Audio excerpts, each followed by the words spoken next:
bien, entonces vamos a hablar sobre el análisis de las determinantes sociales de salud. Encontramos dos puntos, las determinantes estructurales y las determinantes intermedias. Dentro de las determinantes estructurales encontramos las características socioeconómicas, vamos a analizar las características de vivienda, las características educativas, las características del trabajo, la seguridad, la inversión y ejecución del Estado de la Municipalidad Distrital del RIMAC. Dentro de las determinantes características socioeconómicas, pues vamos a hablar del índice de desarrollo humano, ¿no? El índice de desarrollo humano, o IDH, nos mide o nos da un valor sobre la calidad de vida que tiene ese distrito, ¿no? Para el 2003, por el censo que se realizó, el IDH era de 0,5269, que incrementó para el 2012 a 0,6594.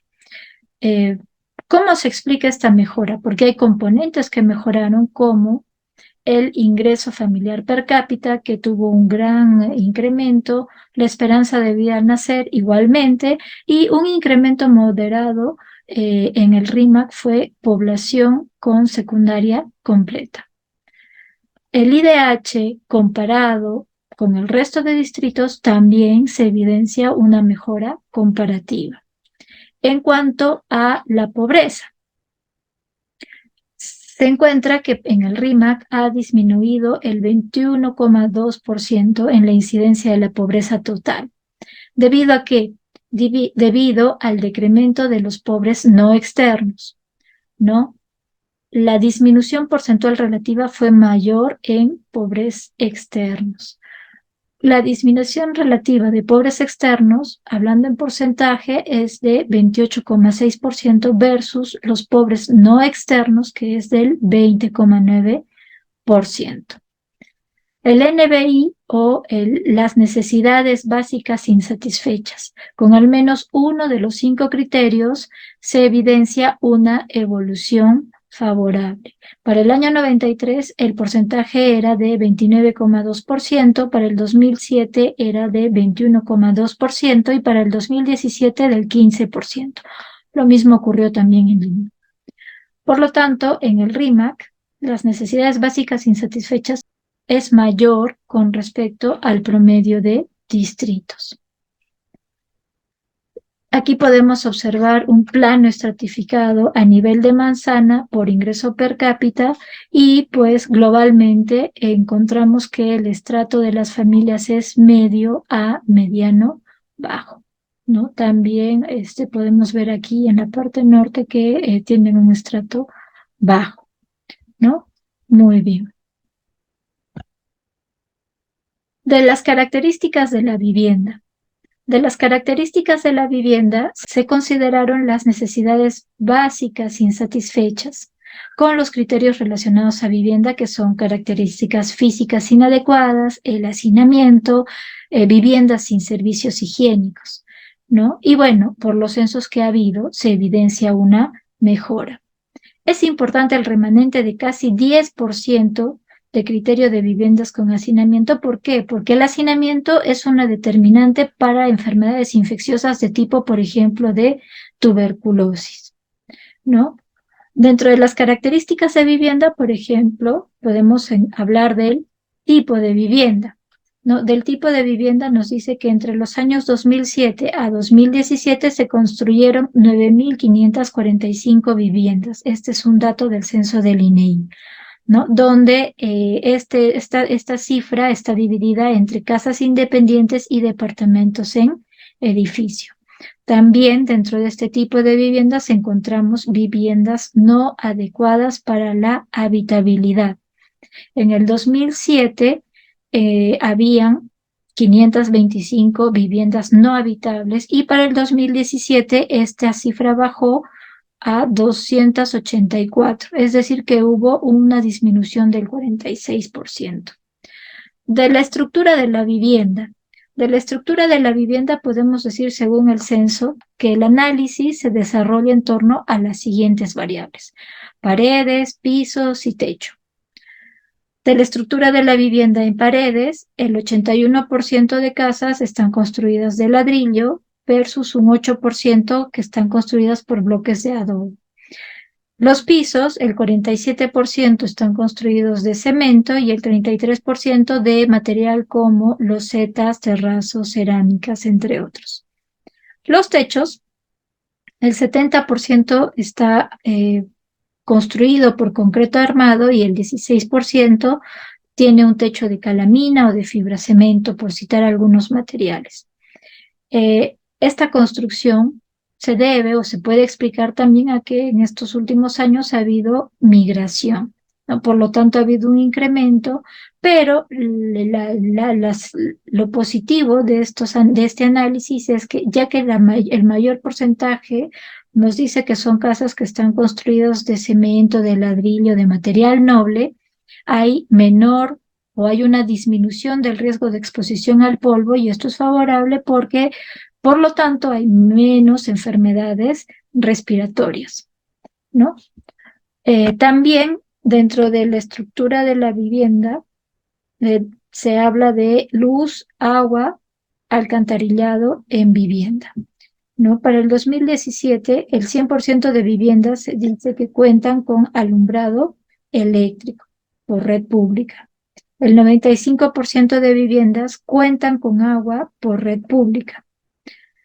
El 98% cuentan con agua por red y 128 viviendas no tienen servicios higiénicos. Estos dos últimos datos que les he dado no son comparables con el resto de años. Luego, también hablamos del hogar. Para el 2017 el número de hogares en el distrito de Rímac es de 48.540, donde la mayoría está compuesta por 3 personas, familias de 3 personas, que equivale a un 20,3%, y también hay hogares de entre 1 a 5 personas que constituye el 85,12%. En los hogares, el 97% de hogares cocinan GLP. Ha habido un incremento del 94% versus en el 2007 que se utilizaba en los hogares el 84%.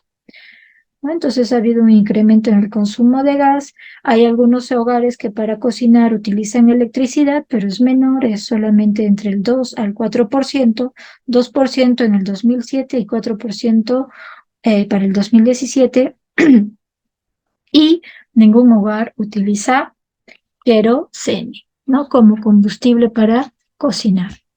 Muy bien, ahora vamos a hablar sobre las características educativas. Dentro de las características educativas hay 2 puntos que vamos a tratar: las instituciones educativas y los alumnos y docentes. Dentro de las instituciones educativas tenemos los datos gracias al sitio web Estadística de la Calidad Educativa.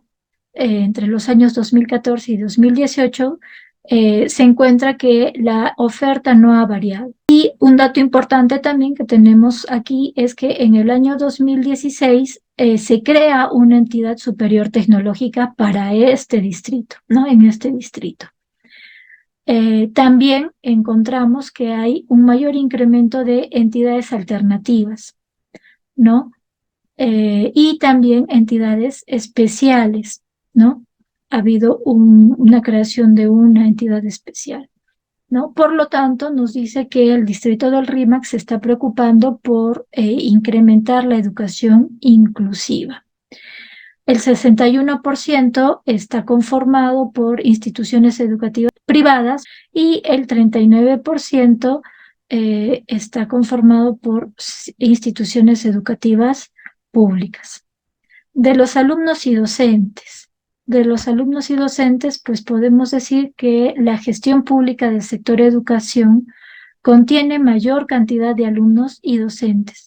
Las instituciones educativas privadas tienen menos alumnos por docente, es decir, 13 alumnos aproximadamente versus más de 26 alumnos en las escuelas o en los colegios públicos. El analfabetismo a pesar de que hay colegios, ¿no? Ha ido ascendiendo a 6%. En el año 93 el analfabetismo era de 5,2%. Esto o se puede explicar por las migraciones, las poblaciones migrantes que han ido a habitar el distrito del Rímac. También obtenemos datos entre los años 2014 y 2017 que en las instituciones públicas hay mayor cantidad de alumnos retirados. 147% en inicial, 188% en primaria y 657% en secundaria. En las escuelas públicas, los niveles primaria y secundaria tienen mayor cantidad de desaprobados. 396% en primaria y 588% en secundaria. Para la CIS del 2017, el 42% de la población estudiantil culminaron secundaria, el 9% culminaron estudios superiores no universitarios, el 10% culminaron estudios superiores universitarios y el 1% empezaron o están estudiando en posgrado. Entonces, tenemos un 19% de población que se encuentra capacitándose en el nivel superior, no sea universitario o no universitario. Por lo tanto, hay una disminución de personas que no tienen nivel educativo.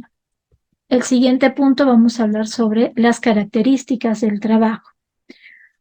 En el censo del año 93 encontramos que había un 35% de personas del RIMAC que tenían trabajo. De este 35% en el año 93, 0,5% eran trabajadores menores de 15 años, 6,5% mayores de 60 y el resto se ubicaba en una población entre los 20 y 34 años. El censo del 2017, sin embargo, nos arroja los siguientes datos. 48% de personas que habitan en el RIMAC tienen trabajo. De ese 48%, el 0,2% son menores de 15 años. Esto es importantísimo. El 26% mayores de 60 y el porcentaje restante se encuentra para personas de 20 a 34 años. Dentro de la categoría ocupacional encontramos que tenemos las siguientes categorías: obrero, empleado, independiente. Dentro de los empleados encontramos un 87%. Dentro de los independientes encontramos un 20% y la clase obrera disminuyó en 23%, ¿no? También ha habido una disminución en los trabajadores del hogar, en un 39%. Entonces, los hogares que tenían dependencia económica, con mayor dependencia económica, disminuyó del 3,3% en el año 93 a 1,5% para el 2007 y aún disminuyó más para el 2017 a un 0,8%. Dentro de la empleabilidad por sexo, ¿no? El 65% son trabajadores varones versus un 44% de mujeres que reciben un pago, que están empleados, ¿no? Solo un 8% busca empleo activamente. Entonces es importante que hogares con mayor dependencia económica disminuyeron progresivamente, ¿no? Del 93 al 2017. Ahora vamos a hablar de la siguiente determinante, que es la seguridad. Dentro de la seguridad, bueno, los datos de los cuales vamos a hablar son las estadísticas policiales, ¿no? Las estadísticas policiales de denuncia en los últimos 3 años, donde observamos que lamentablemente ha habido un incremento de denuncias de más del 100% para el año 2017. Por lo tanto, los delitos y las faltas han incrementado. ¿De qué faltas estamos hablando? Estamos hablando de robo, de hurto, de violencia familiar, ¿no? Y también ha habido un gran incremento porque ahora la cultura de la gente, de las personas, es que se denuncia más. La violencia familiar es un delito que tiene más denuncias acumuladas, ¿no? Tiene un porcentaje del 350% que ha incrementado. El hurto, que es el segundo caso de falta, ha tenido un incremento del 240%. De la inversión y ejecución del Estado de la Municipalidad del RIMAC. Podemos hablar de la asignación presupuestal a la municipalidad. El presupuesto público es importante porque es un incremento de gestión para el logro de los resultados favorables para la población, con equidad, eficacia y eficiencia. Entre los años 2014 a 2018 ha habido un incremento del presupuesto del 40%. La ejecución presupuestal máxima se dio en el 2015, con un 91,4% de ejecución de todo su presupuesto. Para el 2018, la ejecución fue del 69,2%. Equivale, si hacemos un promedio, del 79,5% de ejecución presupuestal para el RIMA, ¿no? En conclusión, en los últimos 5 años, la ejecución total promedio ha sido del 86%. Hay 5 funciones con decremento. Se han ejecutado menos en el orden público, la seguridad, la agropecuaria, la vivienda y desarrollo urbano, la salud, la cultura y el deporte, ¿no? Entonces tienen menos ejecución, ¿no? Estas funciones de planeamiento, gestión y reserva, ambientalismo y salud, ¿no? La función de saneamiento ha incrementado por proyectos de inversión pública a un 90% y lamentablemente la función salud ha disminuido ostensiblemente. En conclusión, hubo un incremento presupuestal del 263%, sin embargo, la ejecución presupuestal es del 58%. Y para el 2018 fue del 46%, que ha sido el peor año, ¿no?, de ejecución. Y además no han existido proyectos para el sector salud.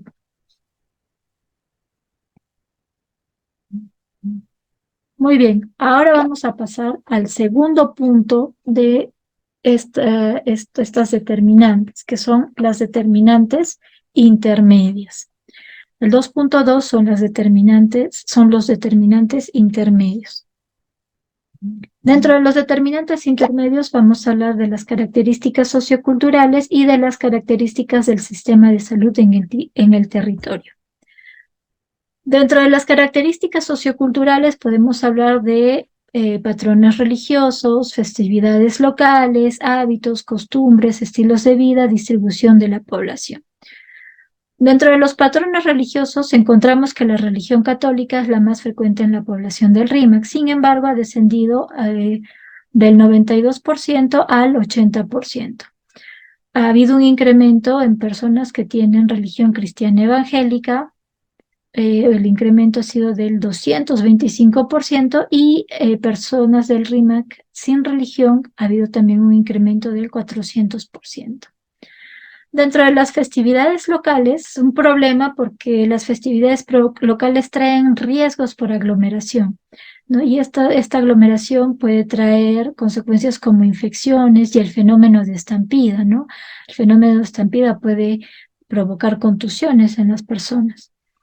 Dentro de las festividades locales encontramos que en el RIMAC hay 2 festividades importantes, ¿no? En la Plaza de Toros de Hacho, en el mes de octubre, hay una gran festividad. En el año 72 se declaró como Patrimonio Cultural de la Nación, Hacho, y en el año 91, Patrimonio de la UNESCO.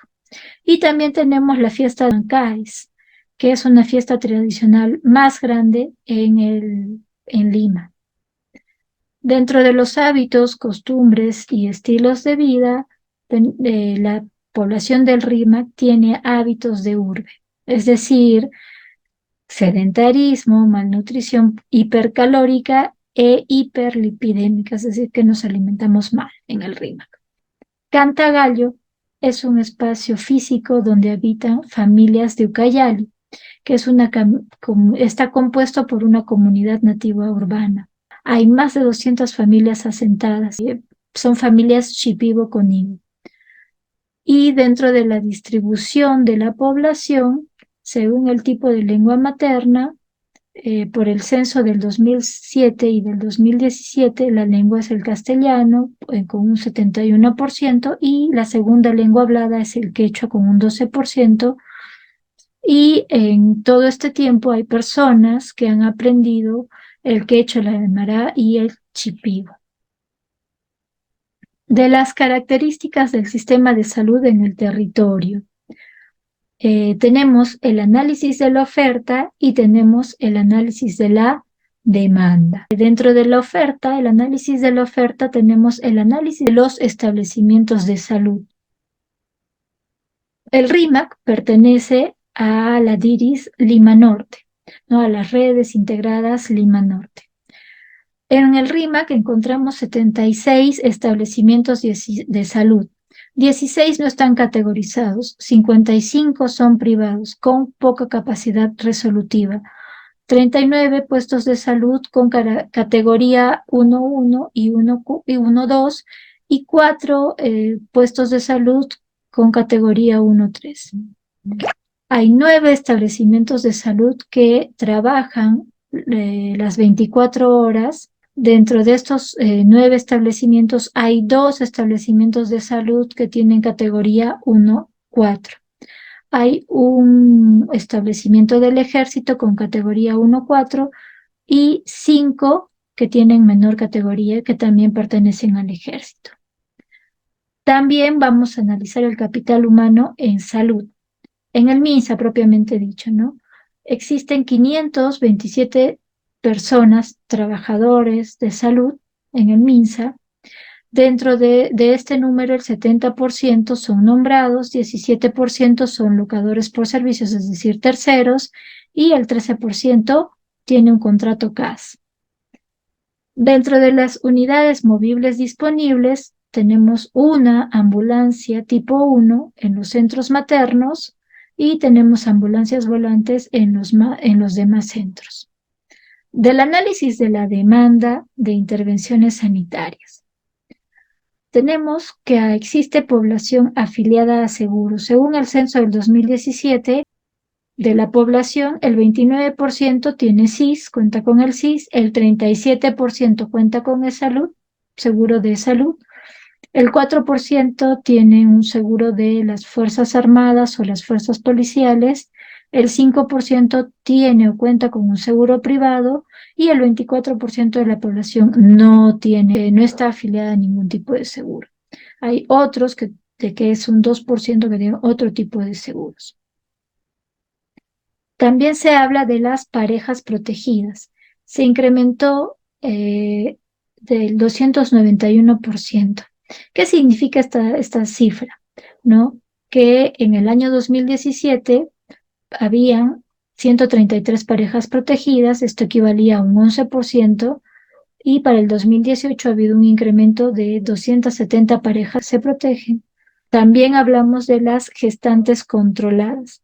Ha habido un incremento, ¿no? En el 2017 habían 725 gestantes controladas, esto equivalía al 53%. En el resto de Lima habían 22%. En el año 2018 se encuentran 1.291 gestantes controladas, esto equivale a un 58%, es decir que las mujeres asisten a sus controles, ¿no? Hay un poquito más de responsabilidad o tal vez confianza, ¿no? En el sistema de salud. Y en el resto de Lima hay un 35% en el año 2018. Otra característica es del embarazo en adolescentes. En el RIMAC, ¿cómo vamos? Para el año 2017 se encuentra un porcentaje de 13,4% de adolescentes entre 15 a 19 años que se convirtieron en madres por primera vez. Esto significa un incremento del 0,7%. Para el 2018 hubieron 139 madres, ¿no? Esto equivale a un 5,9%. Y en el 2017, 142 madres, ¿no? Embarazadas. De los partos institucionales, hay una disminución entre el 2017 y el 2018, una disminución leve. En el 2017 encontramos 1.443, que equivale al 65%, y en el 2018, 1.428 partos, ¿no? Que equivale al 64%. El Centro de Salud RIMAC mejoró su capacidad resolutiva y en revancha el Centro de Salud Piedra Lisa disminuyó su capacidad resolutiva y disminuyó también la identificación de su población objetivo. Otra característica de la demanda es la cobertura de vacunación. Y aquí ya se habla de un grado de deserción, ¿no? Encontramos que en general el grado de deserción es alto a moderadamente alto, ¿no? Para las vacunas de la polio, la pentavalente, entre otras. También hablamos del VIH-Sida. La incidencia ha ido variando, ¿no? En el 2016 se hablaba de una incidencia del 81, en el 2017 48, en el 2018 del 61. La incidencia es importante porque permite ver una categórica presentación en crecimiento de los casos de VIH. Si queremos hablar en cifras, en el año 2016 hubieron 202.625 personas con SIDA, para el año de 2017 193.882 y para el año 2018 172.622. Ahora, en el RIMAC hay mayor cantidad de casos de pacientes que están infectados con el VIH en comparación al resto de Lima Norte. Otra característica que analizamos en la demanda es la tuberculosis. El porcentaje de diagnosticados disminuyó del 1% del 2017 al 2018, ¿no? En el 2017 había un 3% y en el 2018 esta cifra bajó al 2%. La tasa de morbilidad es de 222,7 por cada 100.000 habitantes en 2018. Otra característica es la malnutrición. En la malnutrición tomamos en cuenta la obesidad, la anemia y la desnutrición crónica infantil. Hay un incremento del 2016 al 2018 en un 197%. En el resto de distritos incrementó del 20%, ¿no? De Lima Norte. De las gestantes con anemia, según los datos del MINSA, ha disminuido del 2017 al año 2018 en un 20%. Dentro de las niñas y niños menores de 1 año con anemia y desnutrición crónica infantil, según los datos del MINSA, encontramos que se incrementó del 2017 al 2018 en 62% la capacidad de evaluación del total de niños menores de 1 año. Hubo una disminución del 14% en casos de niños con anemia. Había menos anemia con respecto a Lima Norte.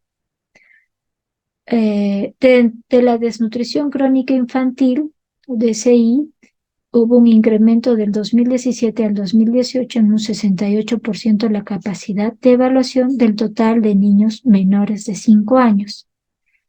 Y finalmente, de los daños no transmisibles. Se toma en cuenta la diabetes mellitus y la hipertensión arterial, de datos del MINSA. Entre los años 2016 al 2018 hubo un incremento en 110% en casos de obesidad, ¿no? En el resto de Lima Norte solo hubo un incremento del 23%. Hubo un incremento del 81% en casos de hipertensión, comparado con el resto de Lima Norte de solamente 15%. De la salud mental, los problemas que se observaron en el distrito del RIMAC son ansiedad, depresión fundamentalmente, pero también encontramos problemas como violencia, problemas psicóticos y problemas de alcoholismo. los problemas de salud mental, eso es una característica mayor que se encuentra en este distrito con respecto al resto de distritos de Lima Norte. Otra característica es la satisfacción del usuario externo según prestador, que ha ido decreciendo del 2016 al 2018, ¿no? Su pico más bajo fue en el año 2017 con un 40,9%. De los agentes comunitarios en salud, consiste en realizar acciones relacionadas con la prevención de enfermedades y la promoción de salud, en coordinación con el personal de salud. Estos agentes comunitarios encontramos que hay 35 agentes comunitarios. De estos 35 agentes comunitarios, el 94% son mujeres y de estos el 20% han sido capacitados. Muy bien, esto es de lo que yo les puedo comentar sobre la situación en el Rímac. Muchas gracias.